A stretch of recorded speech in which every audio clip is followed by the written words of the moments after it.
Fixed mindset is where you believe your talent and intelligence are fixed. You're just born with it, is the way it is. Growth mindset is your talent and your intelligence can be changed through deliberate practice. Once you believe you can get better, then it opens up a whole world to you, like personal responsibility. There's no personal responsibility if you can't change anything. So once you accept that you can change, then taking responsibility and getting to work, everything becomes possible. Einstein said it another way. He said the most important decision people must make is whether you live in a friendly or a hostile universe. Are things working for you or against you? Can you change or not? When you decide to see things framed in a positive way, then the world opens up to you. Get your mind right, everything else will follow. That's where you must start. So Tom, welcome to the Feel Better, Live More podcast. Thank you for having me, man. I'm excited to be here. Yeah, well, I'm actually in your house recording this. And I got to say, I feel pretty energized. We've just gone super deep on your show. We did. It was a lot of fun. A lot of fun, yeah. And you've definitely caused me to challenge some of my existing ways of thinking and hopefully evolve them and refine them a little bit. So I want to thank you for that. Dude, my pleasure. Same, man. I've got to say, Tom, your show on YouTube is brilliant. There is authenticity there. There is intensity there. And it intrigues me that you are moving. You're still going to do that, but you are moving to this newer format that I've just been on with you for these longer conversations. So I'm interested, having watched your show for a period of time now, where does that intensity come from? Wow, that's a hard ride I wasn't expecting. Where does the intensity come from? So part of it is what I call an affectation layer. So it is me knowing that if you want to communicate in a way that hits people in their bones, you have to be prepared to leverage all that human communication has to offer, right? And it has a lot to offer. And a lot of times people are afraid to really embody what they're feeling. And so I try to really embody what I'm feeling. Now, that's the second part. When you embody what you're feeling, your brain goes, whoa, this shit must be really intense. This must really matter. And so then you actually start feeling that intensity. And then that makes embodying the intensity that much more easy. And you create this self-reinforcing loop. So, and then part of it is just when I get into something, two things. One, I am prone to getting excited or really having a reaction to it. And two, I understand the mechanisms and the feedback loops in the brain, so I can amp that all up to a much higher level. And so I used to teach, and one of my former students then hired me. And I was obviously, when I'm teaching, it's very easy to get passionate. You've got a room full of people and there's just a performance layer to it. And then he and I were alone and I was breaking something down and I was getting really passionate. And he goes, wow, you can do it even when there's nobody else around. I was like, what do you mean? And he was like, your passion. And I was like, I'd never really thought of it. That was probably the beginning of me thinking of it. There is an affectation layer here. Part of this is, at first I'm just doing it to communicate, to really get a point across. But then the more I try to get the point across, the more my brain goes, oh my gosh, this is something real. This is big. This is exciting. And then you actually start getting excited and then it gets bigger. And what do you mean by affectation layer? So you have, I don't like saying performance layer, but there is a performance layer to communication. And a very long time ago, I wanted to be a stand-up comic. And I learned very early, probably about the age of 12, that the way you say something will determine whether it's funny, not what you say, not just what you say. How about that? There's also the way you say it. And once you get good at the way you say something, you begin to realize, it's not just that it makes it funny. It can actually give you the chills just with the way I say something. And so the brand of comedy that I pursued when I was pursuing it was, I didn't tell jokes. I told stories and I made them funny in the manner in which I told them. Then when I went away from comedy and I wanted to take myself seriously as a creator, which first manifested in film and then later business, it became passion. But it was the same thing of understanding, interesting, the way that I modulate my voice, the way that I either tighten my diaphragm or speak from my chest or from my throat, all of it has these different reactions and it makes people respond differently. And so I got very good at understanding how pacing and rhythm and all of that stuff help my message get across better. So what I'm hearing as you say that is a listener of the show, let's say, who is looking for inspiration, who is looking to pick up some tips and tools that they can apply in their own life to feel better and live more. I'm hearing that you have figured out that the way you communicate, that the way you talk to someone or to a group of people impacts the feeling that they get and how powerful your message is. So to flip that, have you seen that people talk to themselves in ways that are either helping them perform at the level they want to perform at, or speaking to themselves in a way where it's actually harming them? Definitively, but I would say that's more words than the affectation layer that we've been talking about. There is an element of performance, that self-performance, that would really be useful for people, which I just did on the word really, which is what I was talking about, where you need to embody it. So if there's something new, and we touched on this ever so slightly when you and I were talking, and I was trying to explain like how malleable everything in our lives is. And one of the ways, like when you really research the brain, everything you learn about the brain tells you how to manipulate yourself. So far more than it becomes like this useful tool for relationships or being a better parent. It's like you're going to understand what your brain is doing so that you can leverage it for your own success. So one of the most important things I've ever learned about the brain is its absolute necessity to justify your amplitude of reaction. So if your amplitude is small, your brain goes, oh, it's not a big deal. Oh, God, I'm using the first thing that came to my mind, mother, forgive me. My mom just died. It's not a big deal. You know what I mean? Like your brain is going to try to make sense of that. If you freak out, your brain is going to say, whoa, this really is a big deal. I just lost at a video game. This is crazy. My whole life is crumbling. Or Liverpool. If Liverpool were to lose, right? I'm sure before you began your separation from your obsession with the game, if I were to take your testosterone levels, they would drop when you lost, right? So your whole body is responding based on you building up this thing in your mind as important. So if people can understand the process of desire creation, part of it is just amplitude. Part of it is saying, this is important to me. I want this, and like really embodying it, really getting into it, much like I'm doing right now. And in doing that, your brain starts to go, whoa, this is a big deal. So we can use that. You better be using it. We can be using that ourselves to amp ourselves up. Correct. You talk a lot about mindset. You talk a lot about value systems. We touched on passion, right? And we didn't fully explore this, but there was something that I felt from you that actually, you were saying that people can't say, obviously, I don't have a passion, right? And passion is something I've written about. I think it's super important. I think that regularly doing things that you're passionate about has been shown to make you more resilient to stress. So when people are saying to you, Tom, I don't have a passion, do you believe them? Like, do they simply not have a passion? Or what is your technique to help them find that passion? Yeah, I do believe them. They are almost certainly correct, because people don't understand that passion is a process. So they want it to be like love, but I will say it is like love. Even love is a process. You have to go on dates. It starts maybe with sexual attraction. Then you actually want to get to know them. And then through that engagement with that person, it starts to blossom into something. Passion is exactly the same. Passion starts as a flicker of interest, and it seems pedestrian and kind of boring. And if it's like you with football, there's some other element, right? So I have the good fortune of you and I just went very deep down the Liverpool rabbit hole. Yeah. And if I'm not mistaken, this is going to be playing in Europe like gangbusters. So I will use this example. I'm married to a Brit, by the way. So I'm just going to go deep on calling it football and the Premier League and all that good stuff. All right. So your story with Liverpool is, I think, super indicative of how a passion develops. So first of all, there's probably something innate in us that would draw us to sports anyway, even as a spectator. So there's already that going for you.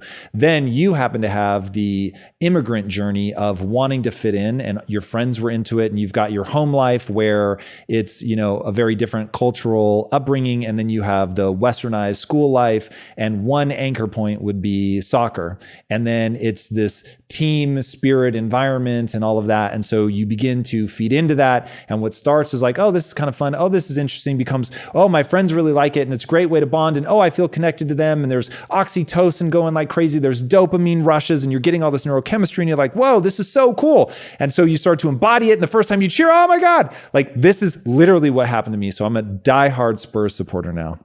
Wow. Now, how did that happen? So my wife's family is all about Tottenham, and they took me to a game. Now, I really wanted to bond with my father-in-law. He did not. He was always very kind to me. I need to impress that upon people, but he was not particularly impressed by me in the beginning. So I was very eager to make an impression when I was a young, dumb kid. And he took me to a Spurs match. And I remember at first being like, okay, like I'm here to support the family, but I don't really care. And then you cheer, and then you sing, and then you win, and everybody's hugging, and you're going crazy, and all the neurochemistry for bonding is happening. And then they take you again the next year, and then you watch it on TV, and you go again, and it just starts becoming this thing. That is how you develop a passion. It starts with, oh, this is interesting. I have an agenda. I engage with it. It turns into a fascination. There's other neurochemical rewards. Now, for a typical passion, I will say there's part of what makes passion interesting to me is the acquisition of a usable skill set. So when I'm talking about a passion, I don't mean a more passive passion like a sports obsession, but even that, like when I think about that, it's the more you understand the game, the deeper your passion is going to be for it. So even there's an element of that. But like, let's say music. The better you get at music, the more passionate you're going to become. You've worked really hard for this set of skills, and that set of skills allows you to manipulate people's neurochemistry by playing these songs, and that makes you feel good about yourself. And so the better you get at it, the more passionate you are about it. And I think it becomes hard to develop a robust passion if you suck at something. Now, you're going to suck in the beginning, but that's like the sort of fascination phase. It really becomes a passion when you start getting great. So if someone doesn't feel a passion towards something, they're like, yeah, I get all that, but I don't have passion. I don't have something that I'm that interested about. What do you do then? So some of this comes down to we're all very different. So some people are going to take to passion easier than others. Some people are going to struggle with it, and they're going to have to stay longer with the sort of habit formation. Is it a skill you can train? It is, yeah, definitively. So humans are the ultimate adaptation machine. Everything, including whether you store white fat or brown fat, is a skill that you can acquire. You hear about the woman that swam the Bering Strait in a wetsuit? So crazy. She's like, I want to swim the Bering Strait, which is a space between Russia and Alaska. How far is that?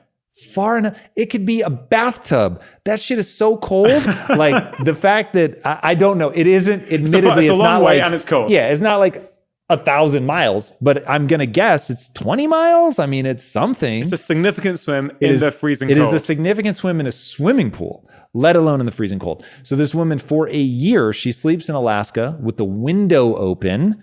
You can imagine Alaskan winters, that's cold. So she ends up transforming some percentage of her fat from normal adipose tissue to the far more thermogenic brown fat, and is able to swim and not die of hypothermia.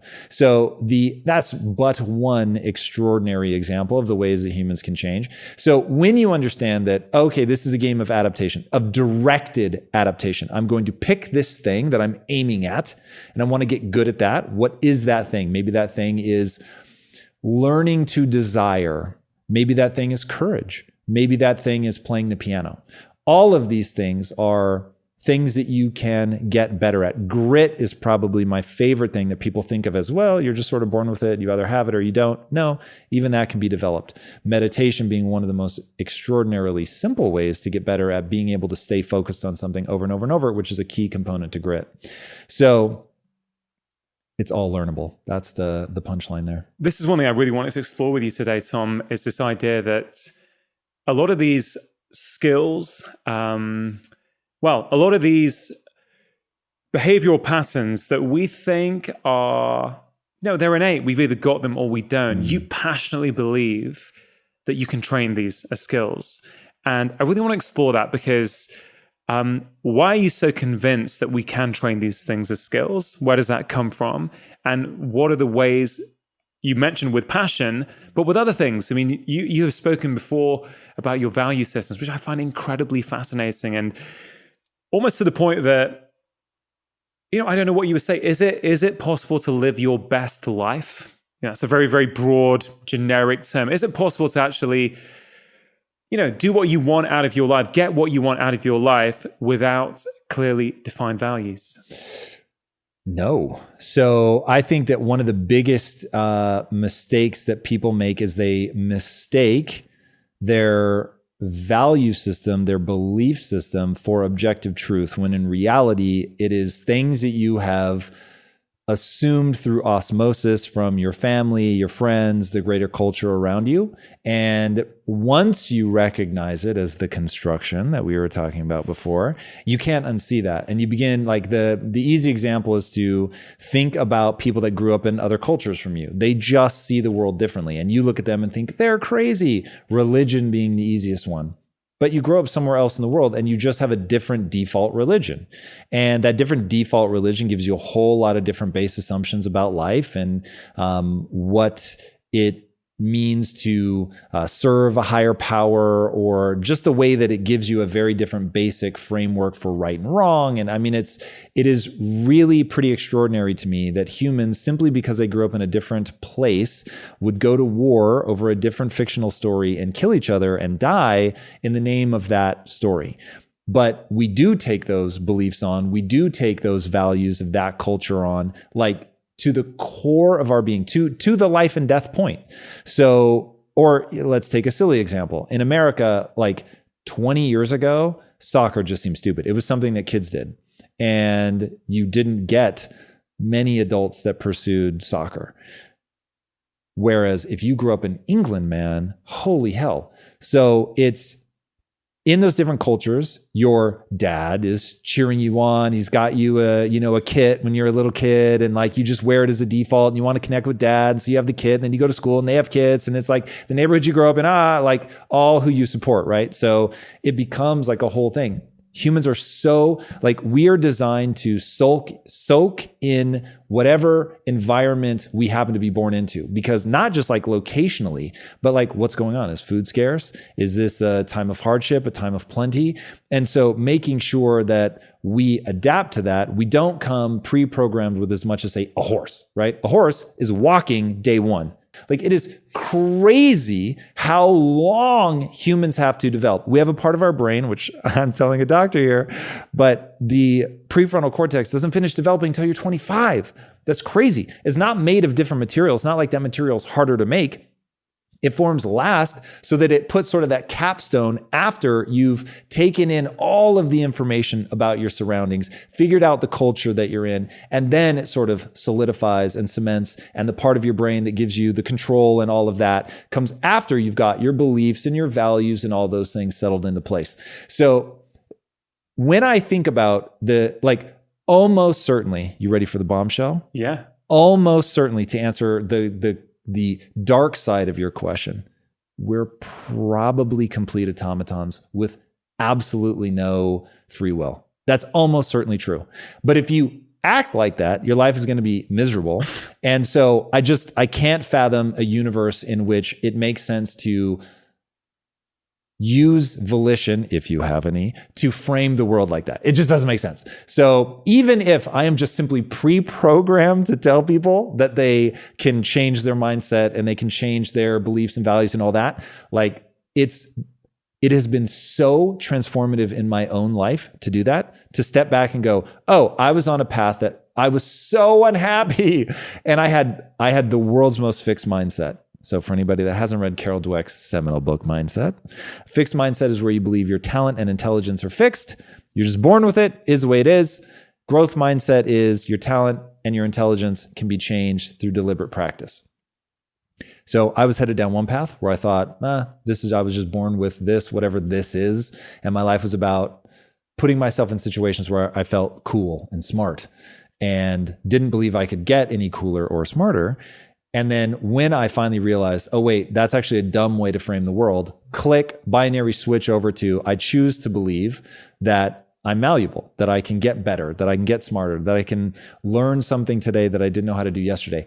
And I went from, just to make this really gross for a second, I learned all of that in a dingy 1-bedroom apartment in a bad neighborhood with no furniture because I couldn't afford any. And we're now recording the podcast in my gigantic Beverly Hills mansion, right? And I'm saying that is a result of the mindset. That is not a result of me being better than somebody at something. That is a result of me figuring something out that I think not everybody can do, but anybody listening to this podcast, if they've made it this far, they meet what I call minimum requirements. Well, that is an empowering story. What I'm getting from you, Tom, is this idea that change is available to us at any time. Correct.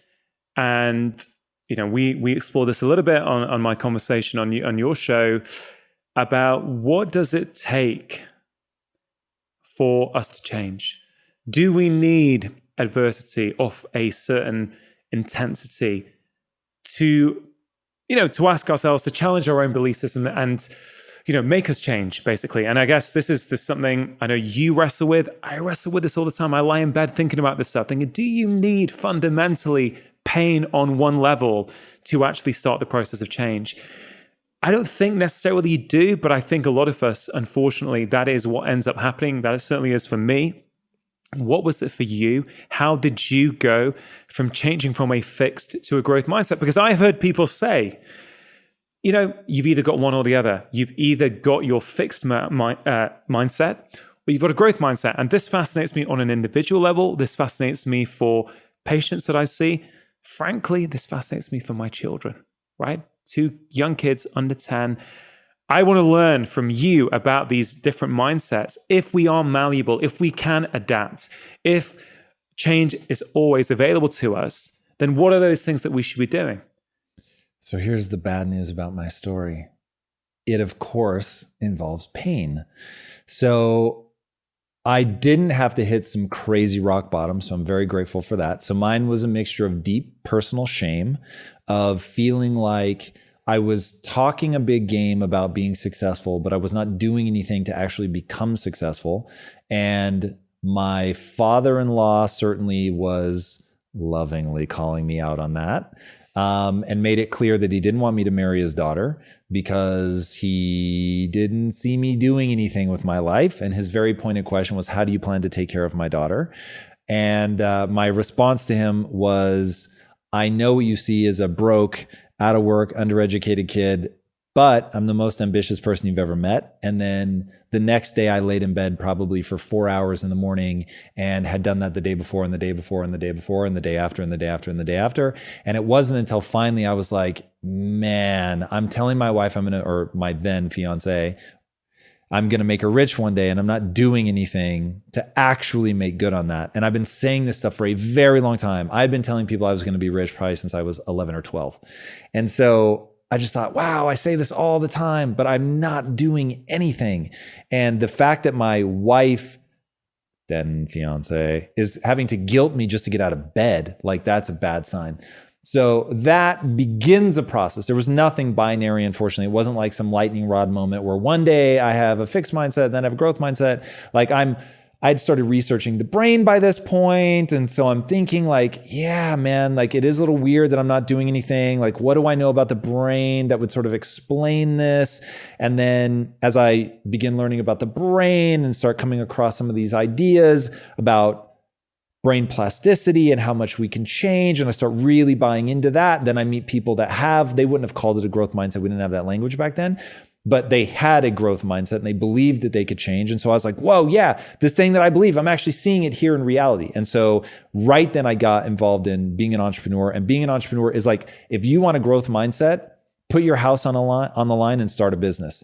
You'll get a growth mindset real fast because it's either that or you're going to lose the business, because you just have to own, I'm not good enough yet. I do not understand this. I'm too dumb to pull this off. So I really better get smart fast. So are many of us too comfortable then to develop a growth mindset? So if our lives are okay, if we have a roof over our head, if we can pay the bills, And, we're not, let's say, deeply fulfilled, but we're just going around living our life. We're waiting for the weekends. We get smashed on a Friday night, a Saturday night to sort of, for a whole multitude of reasons. You are making the case, I think, that you can just choose. Yeah, I don't want to make it sound too easy, because it is not, and the brutally difficult, it's deadly simple, but it is very difficult for most people. So the problem is far more insidious than, it's just people are too comfortable, because you have billionaires killing themselves. So we're dealing with now a mental health crisis. And so to really unpack the answer of change, you can talk about it without talking about the microbiome, but it would be a mistake. And so getting to really understand your physiology, I hope, is one of the things that I beat the drum so hard that people really begin to research the brain. They begin to research mood disorders. They understand exercise. They understand diet, because what ends up happening is your mood is so dysregulated, your belief system is so dysfunctional, and the psychological immune system is so strong that you get that biofilm around your belief system that becomes impenetrable. And no matter what you say to people, no matter what example you show to them, they just cannot shake themselves out of dysfunction. So what's happening is they have created an identity without realizing that they've created an identity. So if you're going to recognize that your identity in and of itself is a construction, and then ask yourself, okay, well, what would be the ideal identity to construct? The answer is to be that of the learner. If you have a fixed mindset and your identity is something that is anything other than being a learner, it is very fragile. So to use Nassim Taleb's language, you need to build an identity that is anti-fragile, because if you don't, when someone attacks you, what happens? You feel badly about yourself, right? It's very easy to get under somebody's skin because you've triggered their insecurities. When you trigger their insecurities, the psychological immune system kicks in and it says, no, Rangan, you're not bad. They're bad. They're dumb. They don't know what they're talking about. They're an idiot. Only a fool would not be keto or not be a vegan or whatever their identity is wrapped around. And so they go on the offensive and they never stop to think, hey, I'll give everyone listening, lean in. I want you to hear this part. When somebody tries to hurt you, they will almost always start with something real. So they're going to come at you with the thing that they know you're most insecure about. And so why do people, when somebody, people always like, if they come after you for your looks, it's because they've lost. No, they're coming after you for something they know will hurt you. So people are coming after you at a place where they are most likely to trigger you. The triggering is the psychological immune system, which is beneficial because people with the highest levels of self-delusion also report the highest levels of happiness. So that's incredible, right? That's super powerful. I'm so grateful for the psychological immune system. I can only imagine the number of times it saved me from spiraling into despair because I see myself a little too accurately. So I get its use. But if you flip your mentality and say, my identity is not as a entrepreneur, it's not as a vegan, it's not as a doctor or a podcaster. My identity is that of the learner. That's it. The only thing that I value myself for is my willingness to admit when I'm wrong and to learn. Now, the secret power there is, one, it's anti-fragile. So the more you attack somebody for being stupid, if they're a learner, I am literally asking one question when somebody says I'm doing something wrong or I'm dumb. What am I doing wrong? In what way am I dumb? Because if you give me that piece of information, I grow more powerful. So I'm always looking at the hilarious secret about wanting people to criticize you is like, the more you try to hurt me with something real, I have the chills. The more you try to hurt me with something real, the more powerful I'm going to grow because I'm actually going to open myself up. Even though you're saying it to hurt me, you are actively trying to tear me down. You're probably going to hit me with something that I can learn from. And so what I always tell people is when people are chucking rocks at your head, think of them as actually being gold nuggets or bricks or whatever. And you can take that gold to the bank. You can take that brick and build a house, like however you want to think of it, but you have to let it hit you. You can't deflect it and send it flying off in another direction. You've got to take it. It's going to sting a little, but then you're going to have that material with which you can do something. And so if you build your identity around being the learner and you're constantly growing, over time you grow more powerful, but you have to lower the psychological immune system, or you can tweak it, much like you can go in and edit a virus to deploy something in the human body. You can edit the psychological immune system to say the only thing you can protect me with is that I'm the learner. Love it. I mean, I love that. I love this idea of being anti-fragile. That's Nassim Taleb for you. Yeah, what a beautiful concept. What a powerful idea, particularly these days, right? Where we're all getting offended at every little thing. We can't put anything out without getting offended by someone. But what does that tell you? You know, as we discussed, Tom, I mean, I love these days I'm in a really good place where I feel I can, any friction in my life, anything that starts to bother me, for me, that's an opportunity to learn. That's an opportunity. Why is that bothering me? Why is that triggering me? Is there an element of truth behind this? Or do I disagree? I don't think I'm as anti-fragile as I would like to be. In fact, I know I'm not, because I'm constantly trying to grow at this stuff. But it is even just that flipping mindset whereby instead of looking at who's posted the comments and looking them up and thinking, what do they know, right? That sort of thing. It's like, hold on a minute. Is there an element of truth to this?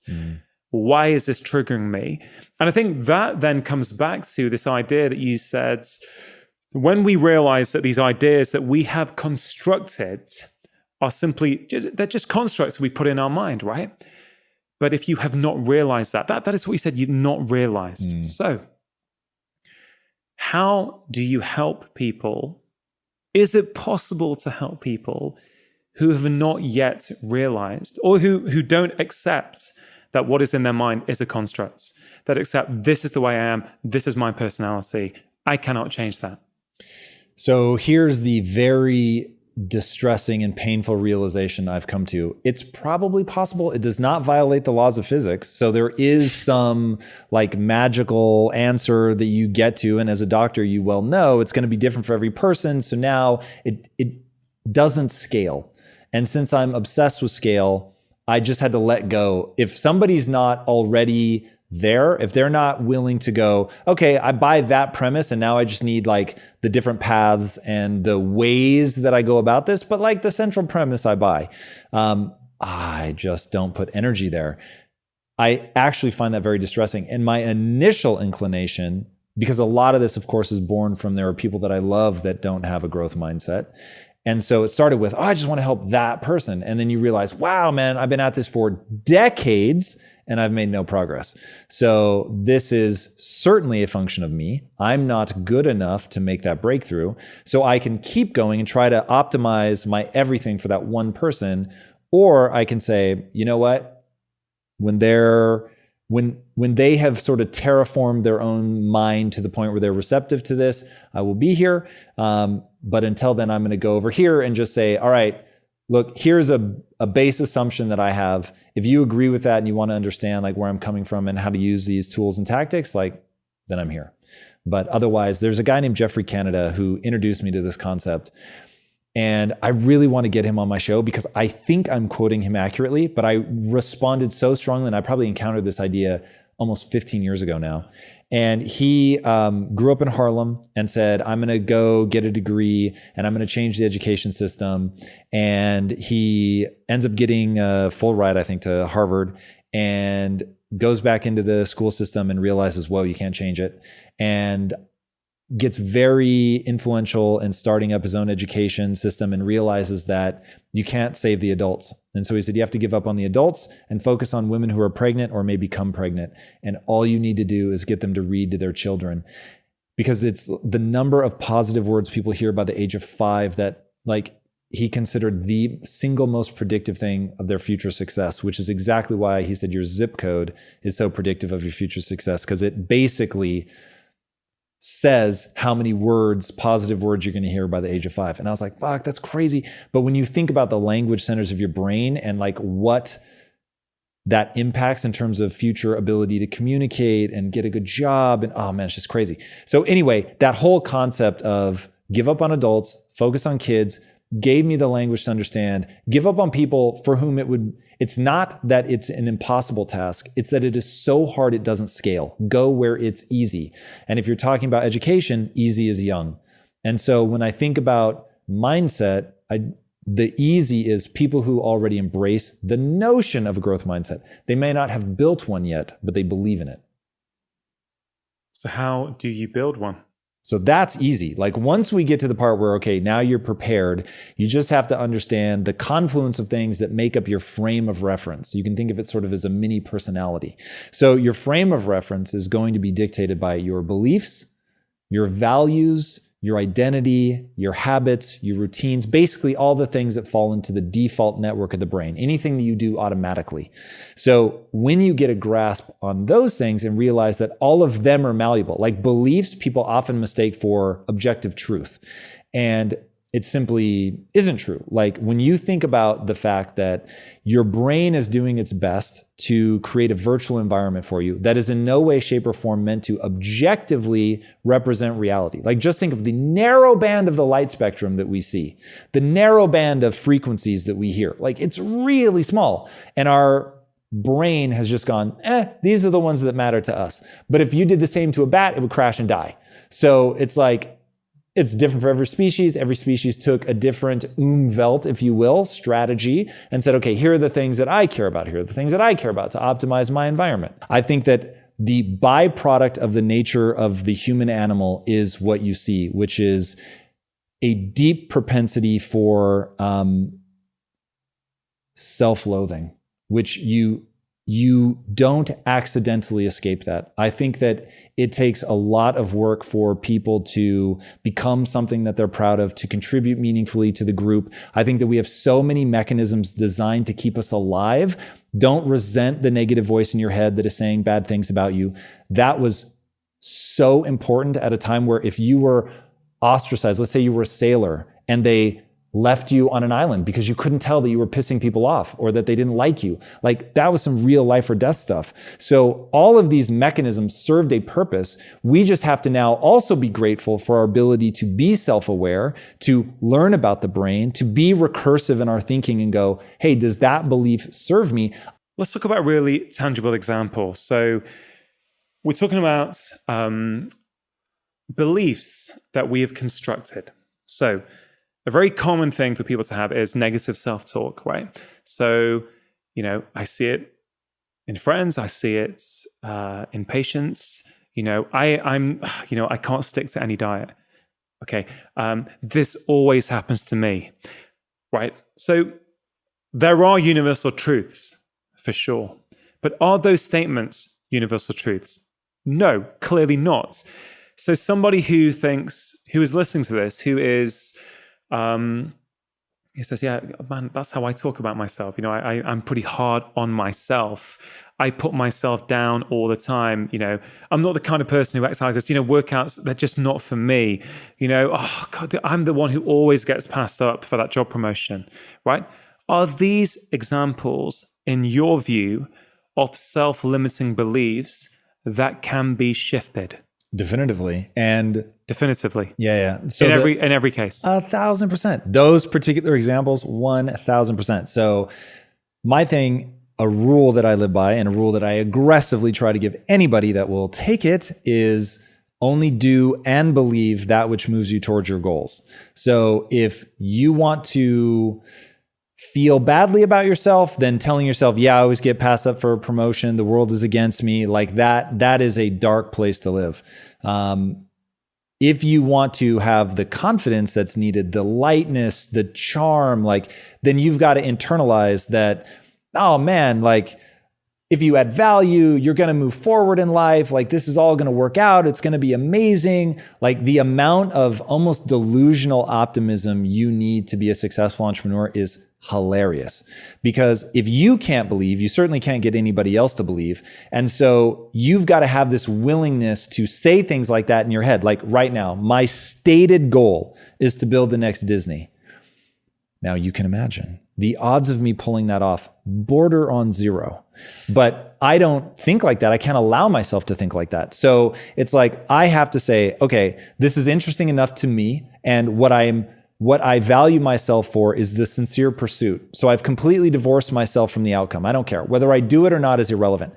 What I value myself for is, did I show up every day and actually go for it? Not rhetoric. Did I actually go for it? Was I constantly checking myself? Am I actually making progress? Am I doing the right things? Could this possibly lead me where I want to go? And if it can, then I get to celebrate myself at the end of the day. And if it can't, I'm just BSing and I'm just saying things to like say something cool and get people's attention, then I don't get to feel good about myself. So when you are able to go, oh, it wouldn't behoove me to sit here and focus on this is impossible. There's only one Disney for a reason. I'm never going to be able to pull this off. Like if you can recognize that if you tell yourself you can't win, you will act in accordance with that belief. Like you will only push so hard.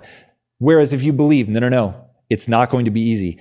But through deliberate practice, I can get so good. I can learn all the things that I need to learn. I can get the right people excited. I can get people motivated. I can make mistakes. I'm going to make a lot of mistakes, but I'm going to learn from those mistakes. And I'm the kind of guy that learns from mistakes. I'm not afraid to make mistakes. I just keep trying and trying and trying. And people like being around me because I'm uplifting. I'm high energy. I'm a lot of fun. So I'm going to be able to attract the right people. So when I meet somebody, I'm not thinking he's never going to like me. Like there's enough going against you to not be fighting yourself with self-defeating. I won't even say beliefs, just repeating self-defeating things, repeating even negative things. You have to understand the power of repetition. People do not understand the power of repetition. You repeat negative things, you're going to believe negative things. You repeat positive things. At first, it will sound like BS to you, but over time, you'll actually be very comfortable with the idea. This is different though, isn't it? From just saying the right things. Because you shared that, back in the day, I don't know, maybe in your 20s, you would say, oh, wait, it started a lot younger. I am going to be rich. Okay. I don't know if you said I'm going to be a success, but you were saying the right things, right? So you had that positive language, yet you were not doing anything to actually make that come true, right? This is not the secret. I'm not saying say positive things and everything changes. I'm just saying you remove one roadblock. Did you ever see The Secret? I have not yet. So I'll give it to you super fast. So The Secret is half amazing and half absolute BS. The half that's amazing says if you think you can, you can. If you think you can't, you can't. And that is true, dude. The way the mind works, man, if you believe it is possible, then you're the Roger Bannister effect. Yeah. It stood for decades. People thought that the 4-minute mile was humanly impossible, that the human body just couldn't do it. One guy was like, nope, it's not true. Ends up running the 4-minute mile. Okay. A barrier that stood for decades. He breaks the 4-minute mile. And then within 45 days, I think somebody else breaks the 4-minute mile. It stood for decades. And then within the year, 3 people break it in one race. So once you believe something is possible, all of a sudden it gets a lot easier. It's like the 100 meters. I remember as a kid, there was this magical 10-second mark, right? I don't know when it got broken, but now in most races, everyone's under 10 seconds. Do you know what I mean? Everyone's like various things. It's the same kind of thing. So beliefs are powerful. But I think it is important to clarify that point because it's not just about saying the right thing. So again, trying to bring it back to a listener who may be struggling with their weight and who has a bit of negative self-talk around that I can't lose weight. I've tried every diet. It's too hard. So they could hear this conversation and go, okay, I get what Tom's saying. I think I get what he's saying. I need to be positive. But you're not just saying you have to be positive, are you? You're saying something more difficult than that, or certainly something that requires a bit more work than that. So what is that you are saying? Let's take that as an example. Somebody's trying to lose weight. They can't. They feel they've tried every diet. They feel they can't get a consistent pattern going in working out, etc., etc. So break it down for them. Is it several steps? How do they start changing their mindset in that particular situation? Yeah. So when somebody is talking about weight loss, my first thing is always, you've got to love yourself where you are at. Now, that's not going to be enough. And I'm not one of those people that's like, oh, just stare at yourself in the mirror and tell yourself you love yourself 10 times a day. It's not going to work. But it really does have to come from a place of compassion. You're not going to be able to whip yourself into great shape. Like you, one, have to get very comfortable that you're worth making the change. Otherwise, you're not going to stick with it. And then two, you have to get to the laws of physics. So does anyone think that if I put them in a prison cell for 3 years and I gave them no food, that they would walk out morbidly obese? No, right? Nobody thinks that. Now, they will think that's unreasonable. The person would die of malnutrition, which, depending on your level of obesity, is actually not true. And I think the longest water-only fast was something like 384 days. It was absurd. It was more than a year. So you can water only. I want to be very clear about that. So no one, like if you really get down to brass tacks, everybody gets that no one is in a position where it would be impossible to lose weight. So then it becomes, okay, if we know that it's not impossible, then it becomes a question of what are you willing to do? Then you have to ask, am I willing to do what it's going to take? And if you're not, that's fine. Like it is an absolutely reasonable life to me to say, I know what it would take to get in better shape and I don't want to do it. Okay, cool. But if you're going to live that life, I have one recommendation: live it fully. Really enjoy it. Say, my life is going to be a lot shorter than it would otherwise be. The one area where it gets tough is your level of inflammation is going to be so high that it's just going to be hard to enjoy your body. But let's say that you're able to get past that. Lean into it. Enjoy it. Relish it. I always tell people, the only thing that is heartbreaking, eating a bowl of ice cream is not heartbreaking. Eating a bowl of ice cream every day is not heartbreaking. Eating a bowl of ice cream and being sad about it and being ashamed of it, that's sad. That's heartbreaking. So whatever path you choose, know that you're a worthy human being, regardless of what path you choose. So now if it's like, well, I've tried the being out of shape path and I don't like that anymore, and I want to go to the other path, okay, rad, let's get excited about that. Like, let's go all in. Part of it is you can't just do it for health reasons. You've got to understand there is a part in the human mind, I am absolutely convinced. I don't know that there's been any studies done on this, but dude, I have never once met a human being who didn't, when they lost the weight, didn't say, yeah, secretly, I did not like being overweight and I feel so much better about myself now.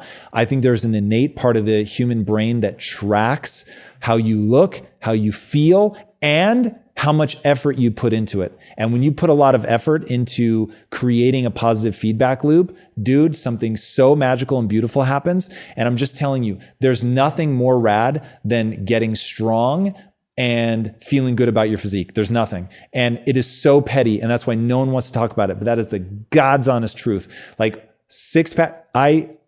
you were overweight, right? I was 60 pounds heavier than I am now. I was a little chubby. That is the right way to frame where I was at. Growing up, I thought of myself as completely normal because my family was morbidly obese. So even though I was slightly chubby, I didn't think I was chubby. Relative to them, correct. You were slim. Relative to them, I was shredded.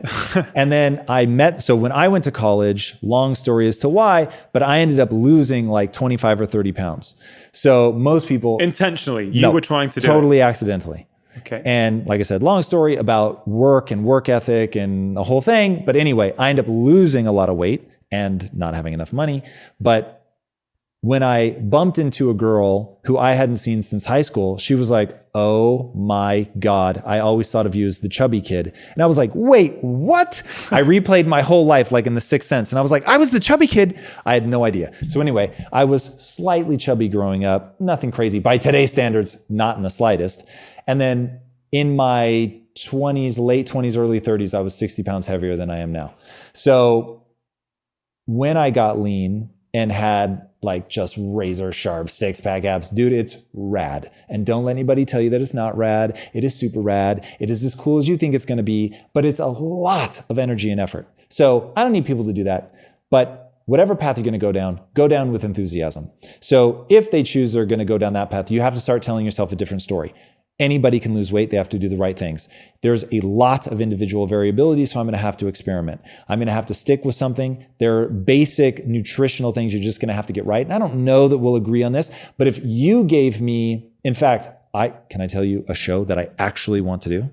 Please do. I want to get an apartment complex with, let's call it 4 units. but you can't leave the unit. It's the only catch. Once you're in, it's like Big Brother, but Big Brother for diet. And now I'm going to do different experiments in different quadrants. And we're going to see how frustrated do people get? What's the diet like? Are people irritable? We're going to take blood levels. They cannot eat anything I don't give them. There's no sneaking chocolates, nothing. I know exactly what you're eating. It's like prison. It's like prison, but cheerful. It's Big Brother. So in my Big Brother experiment, if you and I get to dictate different diets, I'm going to put my money in terms of rapid weight loss for the greatest number of people. I'll put it on keto with restricted calories. They will be the least frustrated and irritated, and they will lose the most fat. And muscle maintenance is the only thing that I have seen is a bit dicey. Is this what you think I'm going to disagree with? I wasn't sure where you fell on like what the optimal diet is. People are normally like, you can't give everybody one diet. And admittedly, I'll ballpark it at 85% of people will respond perfectly to a keto diet. Blood levels, everything, cash money. 15%, maybe not so much.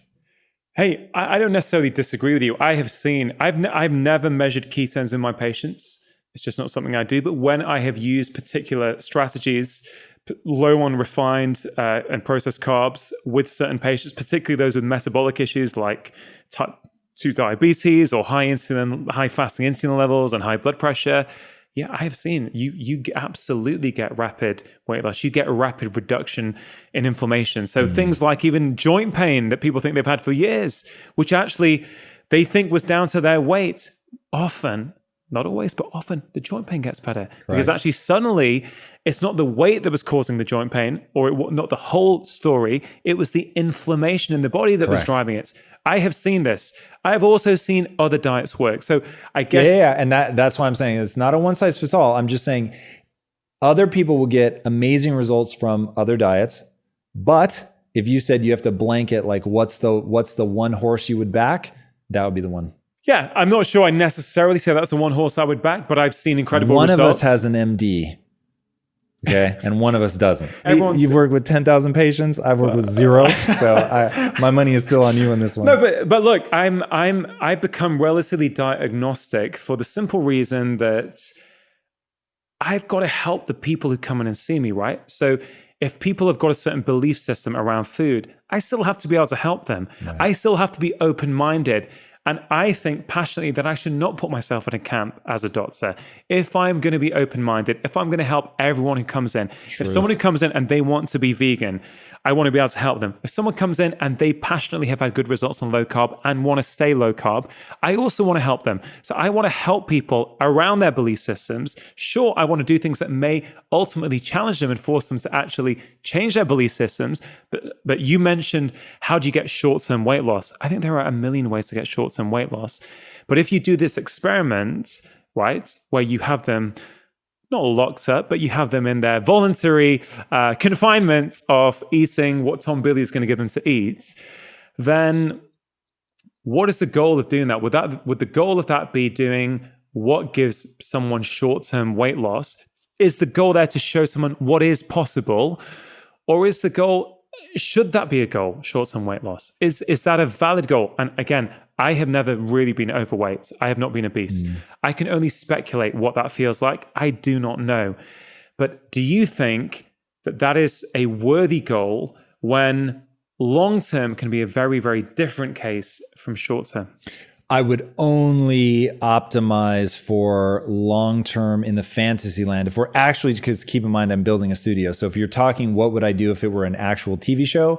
You have to manufacture some drama. So let's keep it 100% real over here. But in like just my real life, yeah, you want to optimize for long-term for sure. But I think that there are some incredibly powerful things like a keto diet, like just cutting out carbs and sugar, where you will get a rapid reduction in weight loss. You're not going to get like biggest loser numbers, but you're going to get like over the course of a year, you could easily drop 60 pounds, 70 pounds, depending on how heavy you are. We've also, we both know and consider Rich to be a good friend of ours. Rich Roll, baby. Rich Roll. And obviously Rich would take a different approach here, right? Rich is obviously, he's gone vegan. But you can vegan keto. You can vegan keto, sure, but he's not done that. And of course, he is a endurance athlete as well, but he also speaks to a lot of people who resonate with his message and find that their health is improving, their weight is dropping. Let's talk about this. So I guess the point I'm trying to make is different things work for different people. Yes. You agree with that anyway? Aggressively. And let's get real specific. I know I'm totally derailing and this is your interview and now I'm just coming in here like a I don't mind where these things freak. go. That's the fun thing for me. This really bothers me. We have a kid here. He's from Vietnam, born and raised, as Vietnamese as you're ever going to see a person. This kid can eat rice like it's going out of style. And his blood sugar, normal. His HA1C levels, normal. Dude, if I once watched him cane an entire like box of blackberries and his HA1C levels are normal. Like if I ate like that, I would be in a diabetic coma. It is so crazy. You're going to think I'm joking. I'm not joking. If I eat white rice, I can see it. I'm talking like a quarter cup. I can see it in my love handles, dude. It is insanity. When I eat carbohydrates, I could eat from his bowl the same white rice. And dude, you hear me getting fatter. It's bananas. So, and then my wife is not quite half my size. So I'm like, what, $175-ish. She's like 95 pounds. We can go calorie for calorie. Okay. Calorie for calorie. She will get hot at night. I will not. She will sweat through the bed sheets. I will not. She won't put on fat. I will. So there's no question, dude, food is a signaling molecule. It tells your body to do things. It is not the second law of thermodynamics, it doesn't violate the second law of thermodynamics, obviously, but it tells your body to do certain things. And your body can decide to burn off the calories. It can decide to lower your metabolic rate and store the calories. So your body gets to decide what it wants to do with the energy, whether it gets rid of it or keeps it. I've never understood that whole fucking argument. So it is so different for different people. And like the vegan thing, I've never done the experiment. That is a very fair statement to make. But when I increase my vegetable intake, I certainly don't feel better. And if anything, anecdotally, I start to feel a little less. Whereas if I start going towards a carnivore diet, I feel better and better, baby. So it is so variable. It makes me angry, but I think that there are some bordering on universals. Nobody gets better blood levels on a Twinkie diet. 0 people. Exactly 0 people. So and Twinkies, for people listening in the UK, are... Oh my God, that's right. What do you guys have? What I hear this term, I hear Mark Hyman talks about Twinkies before. I mean, what is a Twinkie? So a Twinkie is a yellow sponge cake made of almost entirely sugar, loosely held together by flour, and injected with a cream that is even more sugar. So it is just like sugar on sugar on sugar. So it's a highly processed. Yes. And there was a guy who food-like substance. Correct. A highly processed sugar like infested food-like substance. There was a guy that did the Twinkie diet and he wanted to prove, dude, this is all the second law of thermodynamics. If you keep your calories low enough, you can eat Twinkies and you're going to get lean. And that is absolutely correct. If you take your calories low enough, you can eat anything you want and you're going to get leaner and leaner and leaner. But you are quite literally, your cells are made of the things that you eat. So if you believe that, if you recognize that your cells turn over every single cell turns over in 7 years. So if all you eat for 7 years is Twinkies, 1, you're dead, long before that. But even if you could make it. And that's why I'm not a huge fan of weight loss as a goal necessarily in and of itself. And I fully appreciate I've never carried excess weight before, so I don't know what that feels like. But for me, it's about health. It's so much more than just simply weight loss. You and I are aggressively on the same page. So I'm going to ask you this. You mentioned that this friend of yours who can eat 85%. Oh, Will, my teammate. Will, your teammate. Vu, are you listening, Will? You rice indulging, eat whatever you want. Yes, that's Will. So the fact that you mentioned that you can have a little bit from Will's bowl. Yeah. And you will put on weight. I've actually gotten fatter just talking about this right now. Okay. I can feel it. And the fact that you said that for 85% of people, a keto diet is the way to lose short-term weight. Correct. Is that a belief system or is that an absolute truth? I won't know until I test it. And dude, when I say I am open to being wrong, I do not need to be right about this. I just want the truth. Yeah. I want to know, like, what is the thing that I think would impact the largest swath of humanity based on my nowhere near N of 1. This is N of, in real life that I've met, N of 35. The thing that I've seen impact people the most dramatically is keto. Every theory is autobiographical. So of course the keto diet was wildly useful for me. I used to ice my wrists every night for 15 years. I had what I thought were permanent burn marks on the back of my wrist from having ice on them all the time. And because I just had such high levels of inflammation. So is your belief system now biased towards keto because of your personal experience? Yes, of course. But and that's not a criticism. Yeah, right? I have the same thing going on with me. me. It can be criticism. I don't mind. But my thing is I have a strong conviction loosely held. So my identity. This excites me. Oh, dude, I wish I had thought of that. A strong conviction loosely held. Correct. Now, that sounds to me like an absolute truth or something that I would like to live my life by. Yes. So please expand. So I don't remember where I heard this. It's a very famous, at least here in the States, phrase. So to believe something, I mean, you've experienced it, like you know it's real. But at the same time, you've been wrong before. So it's like always keeping your mind open. I'm trying to optimize, right? If you ask me what the point of life is, it is every human has a just insane amount of potential. And the point of life is to turn that potential into skills. The only way to do that is to go, oh, I'm not optimized yet. I'm not good enough yet, without damaging your self-esteem. Me saying that, I'm proud of myself for being willing to say that. So, hey, the things that I believe have gotten me this far, they're not going to get me any farther. So I always want to know, where am I wrong? I'm wrong about a lot of things, and I'm blind to most of what I'm wrong about. So I believe things. I'm not going to be paralyzed. I'm not going to pretend that I don't have things that have worked very, very well for me. But just like Newtonian physics is useful, but not entirely true, and quantum physics is useful, but not entirely true. So it's like you just have to keep being open to where you're wrong, keep finessing it. So yes, I believe that keto is insanely powerful. If somebody came tomorrow and said, actually, let me show you how it's killing everybody who tries it, I'd be like, oh, okay, cool. And I would just move on to the next. My handle does not have keto in the title. Like, you so will it's recognize. not become your identity. Definitively not. Yeah. I don't care how people get there. I love him to death. I'm watching the way he eats. I'm looking at his blood levels and going, okay, well, it's obviously working. I'm not going to go, his blood levels are wrong. They're doing it wrong. Nope, you can't. You can't eat rice. That would be stupid. So looking at it, it seems like, well, he's come from a rice-bearing culture. So it would make sense that the people would be optimized over how many millennia to be able to process rice well. In a particular environment as well. And I think this is the piece that often gets missed in this whole picture on diet as well. So we look at different cultures and we look at their diets. I do this as well. And I look at the Okinawans, for example, who are eating 80% carbs and they're pretty, and they are not putting on weight and they don't have insulin resistance. And by and large, they don't have high rates of type 2 diabetes, right? Yet they're eating 80% carbs. Therefore, if we say carbs are the problem and they are the cause of obesity, it simply cannot be true on one level when we look at this population. For something to be an absolute truth, it has to be consistent in every single situation. Agreed?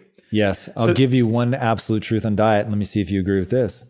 Your microbiome. Whatever it is designed is the wrong word, whatever it is optimized to metabolize will determine how what you eat impacts you. You gonna give me that? Absolutely. All right. And I actually think, well, I'm going to circle back to this because just to finish the point about the Okinawans, their diet works for them, A, from, how they have evolved, B, from the environment in which they are currently in. So they live in a low stress environment. They have adequate amounts of sleep every night.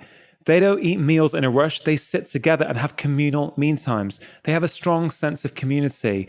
Their diet is minimally processed and is seasonal. When we look at them, we cannot take the diet of 80% carbs in isolation. We have to look at the whole picture around it. So I have speculated in my first book, could it be that the low carb diet, which I agree works super, super well with many, many people, certainly at least definitively in the short term. In the long term, it's arguable with certain people, for sure, from what I have seen. I have used this with my patients. People have seen me, 5 million people in the UK have seen me on television put type 2 diabetes into remission with what would be considered a low-carb diet. But the fact that I refuse to put my identity about being a low-carb doctor is something, a strong conviction loosely held, right? I want to be open to everything. I don't want to get so caught up in my own identity, my own belief system, that I can't see something else that is going on. It is true that many people experience amazing improvement on a carnivore diet, an all-meat diet. That is true. You see this being posted everywhere. People say their joint pain's gone, their bloating is gone, their indigestion is gone. Now, do we know what it does in the long term? I have not seen research yet that makes me feel that we are confident what happens in the long term, but I have seen this work. I have also seen a low-fat vegan diet that's done from minimally processed food work. And I have speculated in my first book, could it be that in the West, when we are a sleep-deprived culture, which drives up your blood sugar and makes you insulin resistant, we are a stressed-out culture, which drives up your blood glucose and makes you insulin resistant. We are physically inactive, so we're not just moving our bodies enough. We're not getting all the anti-inflammatory benefits of exercise. Could it be that in this culture, a low-carb diet seems to work so beautifully well for so many people? Could it be? I mean, are you open to that as a possibility? I am, but can I hate you for it? Because you're almost certainly right that there's all these other variables that confound everything. It is so frustrating. But yeah, for sure, I can totally see. One, I will say, no matter what, that's all wildly influential. Whether it negates things like culturally where you were raised, or whether it trumps microbiome, who knows? But yes, you're touching on powerful variables. But I think it's all part of the picture. And I think you actually accept this, Tom, because you said, if you accept that you can lose weight, you said a number of things, but you also said you're going to have to accept that there are multiple ways that you're going to have to go through a period of self-experimentation. That is exactly what you said. Maybe not verbatim word for word, no, 100%. But you said something like that. And I think that's the point. I think when we look at, these gurus, these diet gurus, and we think that is everything. I must follow this. The reason when we had our conversation on your show, when you try and push me on, okay, so how many times a week, or what is the exact thing you should do? And I wasn't trying to be deliberately sort of, I didn't want to not answer your question, but I really, truly believe in personalization. I truly believe that actually the route to long-term success, short-term and long-term success, is when you figure it out for yourself, is when you do something, not because I told you to do it, not because you heard Tom Bilyeu tell you to do it, but because you used something that you heard as inspiration, you tried it, you experimented, and you thought, hey, actually, this is working for me. Brilliant, great. Then you've got that empowerment. Then you understand. That then makes you feel good. Then you get the identity change. And that is what I have seen work. That makes sense to me. That feels clear to me. That is what is possible. So on the carnivore diet, I do accept that people get great results.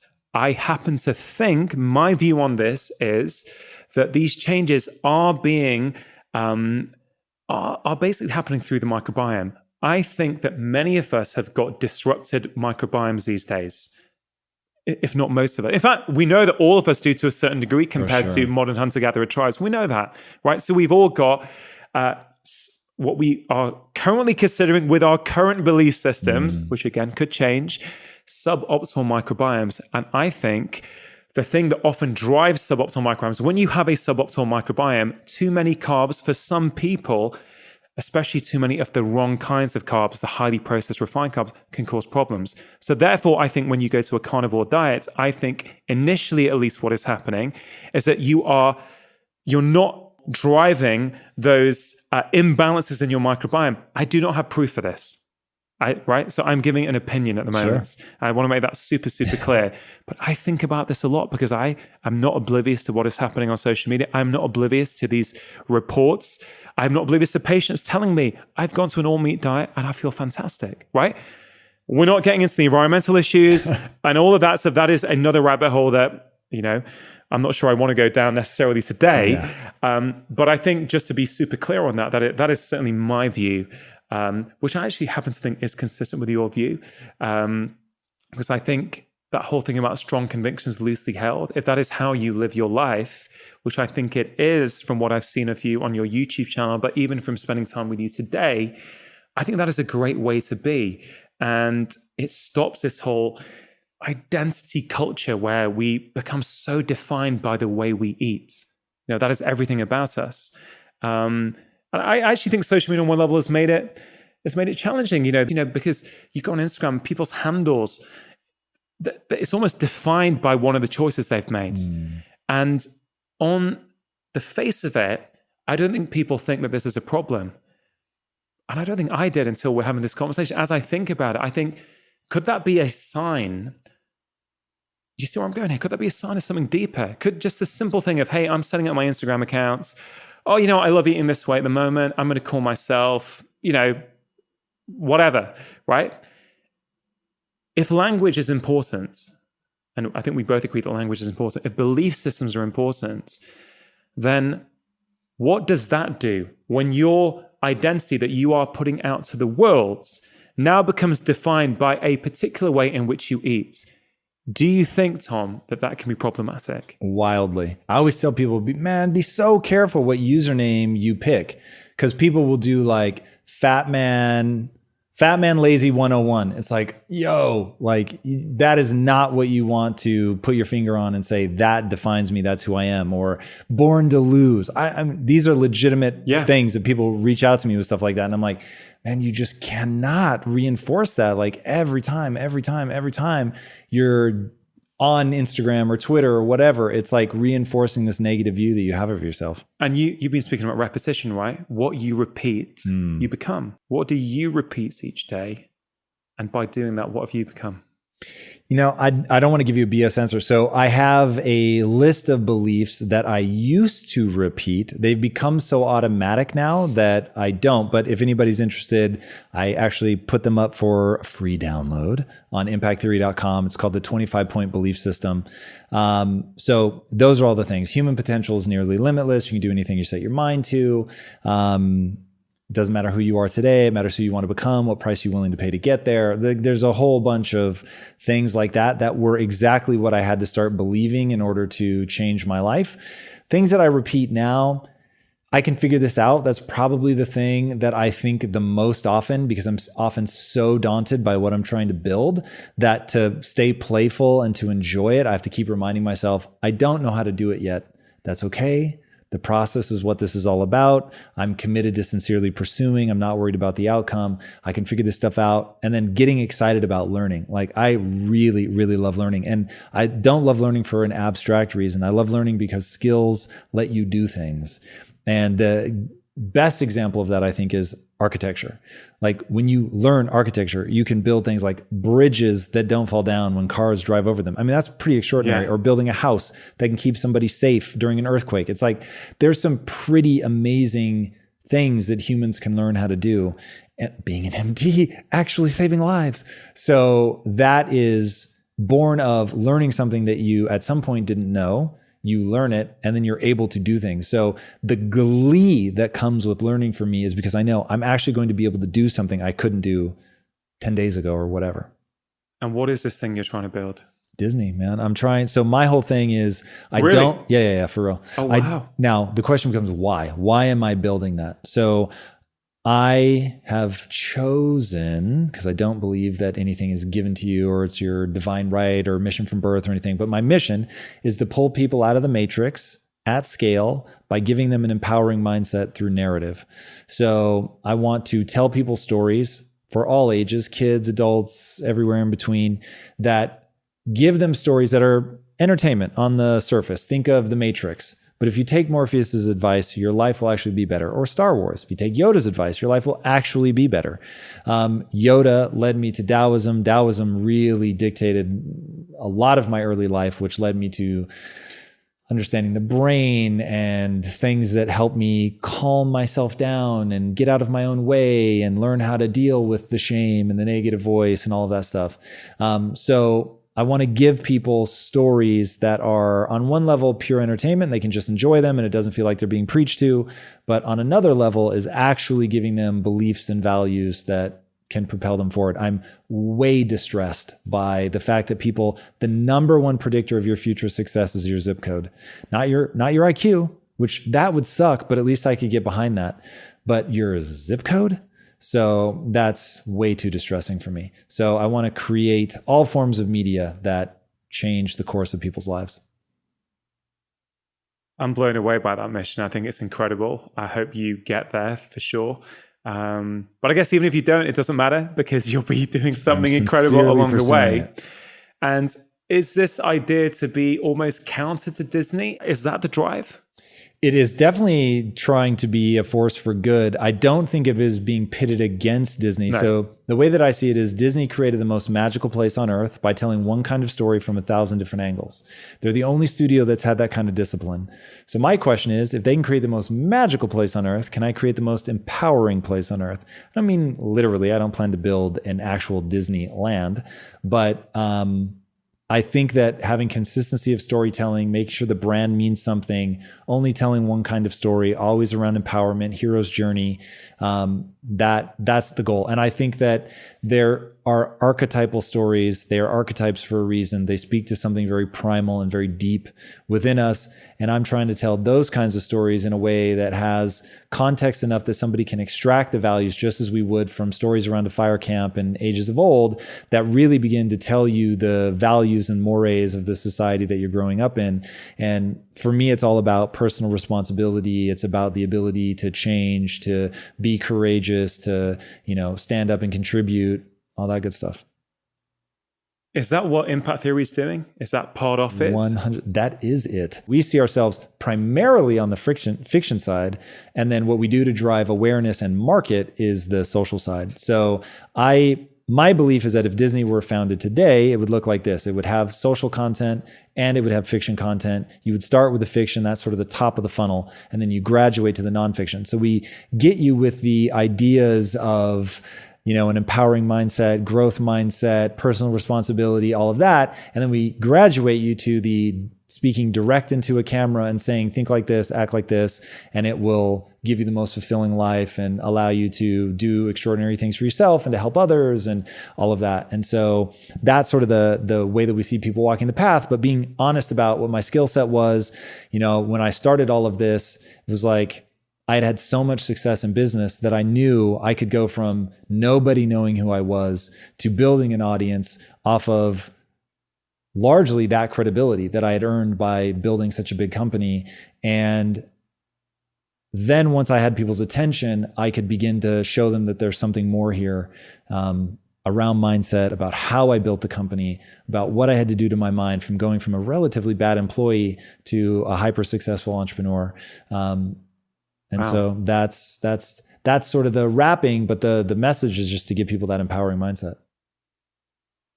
I'm almost lost for words. I mean, that is such a fantastically inspiring mission. I wish you all the success possible in getting there.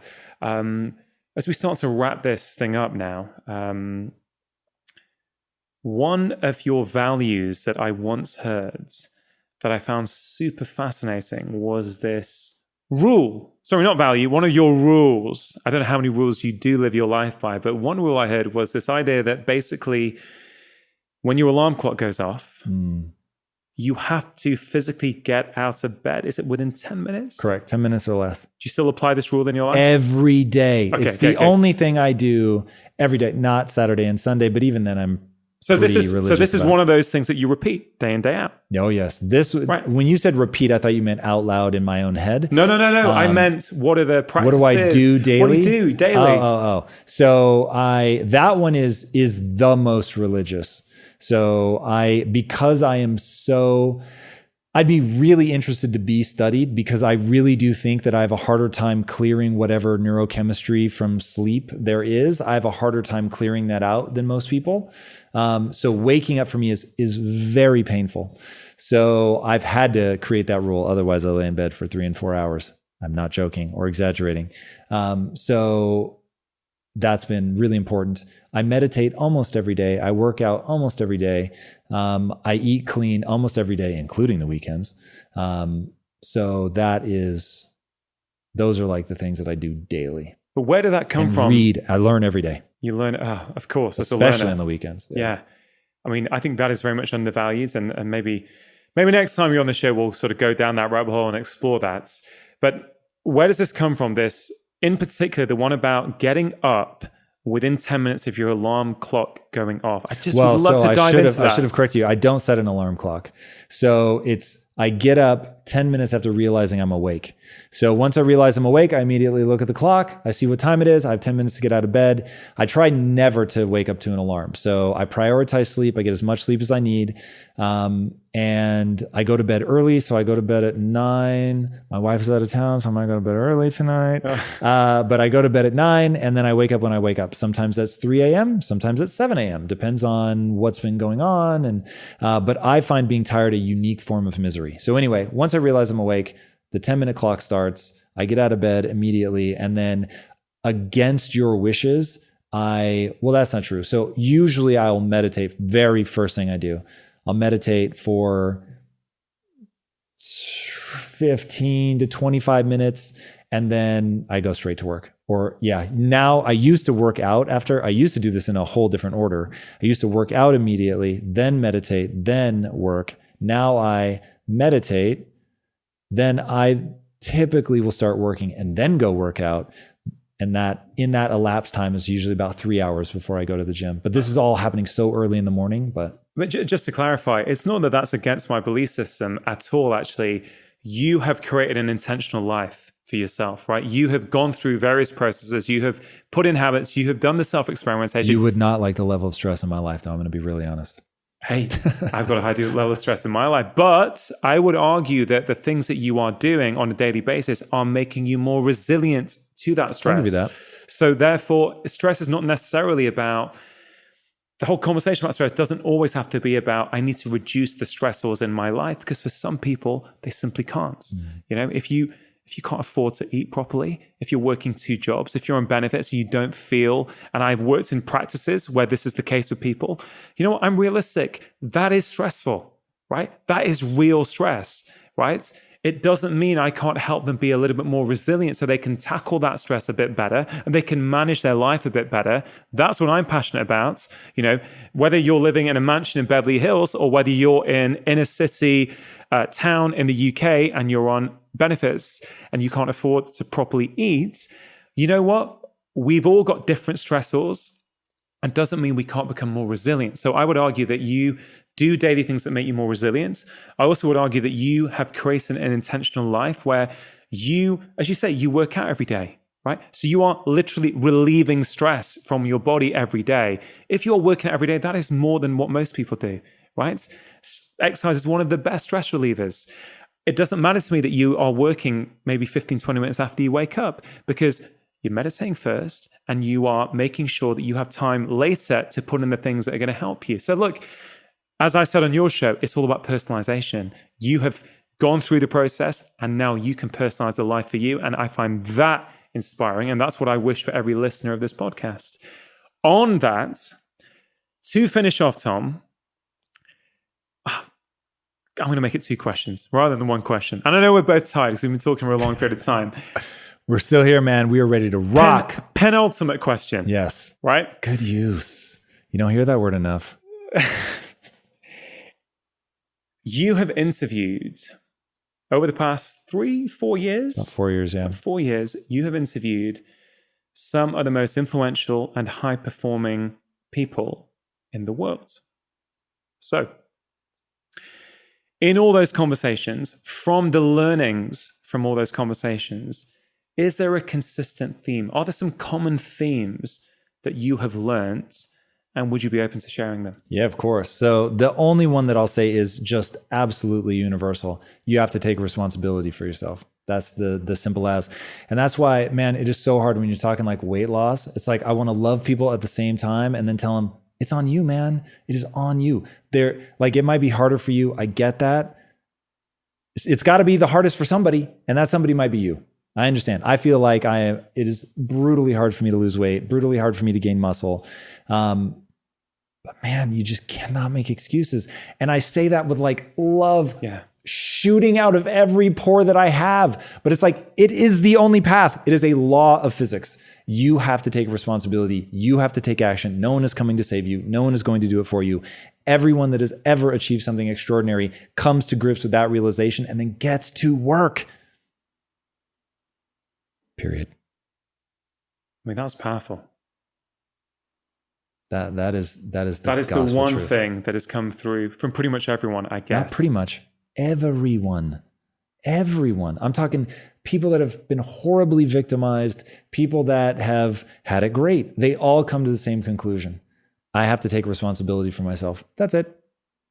Like, I can control what I do. I can't control the outside world, but I can control what I do. And if I really go hard, I can win. But I have to be open that I'm wrong, that I have to learn, and just responsibility. And it's powerful that from all these people you've spoken to, that is the theme that keeps rising to the top for you. Literally every interview I've ever done is a variation on that theme. Yeah, wow. Well, that in many ways might negate the final question, but I'm going to ask it anyway. This podcast is called Feel Better, Live More. When you feel better in yourself, you get more out of life. I've seen this over and over again. You have no doubt heard this over and over again. What I love to leave my listeners with at the end of conversations is simple, actually, they don't have to be simple, some actionable tips, things that they can think about applying into their own life immediately to start improving the way that they feel. You have a lot of wisdom, Tom. You've got a lot of thoughts, but I wonder if you'd be open to condensing them right at the end and leave the listeners with some take-home tips. No question. There's only one thing that they need to do, and that is develop a growth mindset. Everything stems off of that. Like, when I interviewed Carol Dweck, the author of the book Mindset, I asked her if she meant it to be as foundational as it is. I don't know that there's anything below it. I don't know that there's anywhere to go below it. It's like, that's where it starts. You either believe that your talent and intelligence are fixed traits, or you believe that you can change them and get better. Once you believe you can get better, then it opens up a whole world to you, like personal responsibility. There's no personal responsibility if you can't change anything. So once you accept that you can change, then taking responsibility and getting to work, everything becomes possible. So it really does, as much as that's like airy, that's where you must start. So Einstein said it another way. He said the most important question the most important decision people must make is whether you live in a friendly or a hostile universe. Are things working for you or against you? Can you change or not? Like, when you get those things down, and I don't mean, I hate it when people say the universe is working for me. I don't think that's what Einstein meant, because I don't think anything is working for you. That's why I think you have to get to work. But I think that if you decide, because he called it a decision, when you decide to see things framed in a positive way, then the world opens up to you. Get your mind right, everything else will follow. Tom, love those final two thoughts from you. Super helpful for me, super helpful for the listeners. If people want to catch up with you, where can they find you? At Tom Bilyeu. I am super active socially. The last name is spelled a little weird. It's B as in Bravo, ILYEU. Guys, check Tom out on social media. Let Tom know what you thought of the episode today, of his ideas. I'd highly recommend you check out his YouTube channel. Check out Impact Theory. It is brilliant. You will learn a lot. Tom, thank you for inviting me into your home. Thank you for agreeing to come on my podcast. And I hope at some point in the future, we get to repeat this. Most definitely. Thanks for having me on. Thanks, man. Press subscribe to get more inspiration and ideas on how to feel better so you can get more out of life. And if you have a moment, why not check out this conversation that I've picked out as a perfect follow-up. Remember, lifestyle change is always worth it, because when you feel better, you live more.